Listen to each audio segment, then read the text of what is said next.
Safer case میں chairman P T I پر لگی دفعات میں سزا عمر قید یا سزائے موت ہے۔ شاہ محمود قریشی کو بھی اسی تناظر میں دیکھا جائے گا۔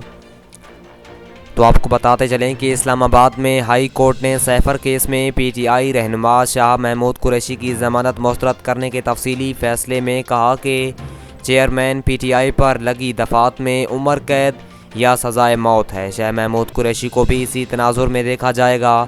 تفصیلات کے مطابق اسلام آباد ہائی کورٹ نے سیفر کیس میں پاکستان تحریک انصاف کے وائس چیئرمین شاہ محمود قریشی کی ضمانت مسترد کرنے کا تفصیلی فیصلہ جاری کر دیا ہے۔ ہائی کورٹ چیف جسٹس عامر فاروق نے 10 صفحات پر مشتمل تفصیلی فیصلہ جاری کیا ہے، جس میں کہا گیا کہ جرم پر ابھارنے، سازش یا معاونت کرنے والے کو مرکزی جرم کرنے کی طرف ہی دیکھا جائے گا۔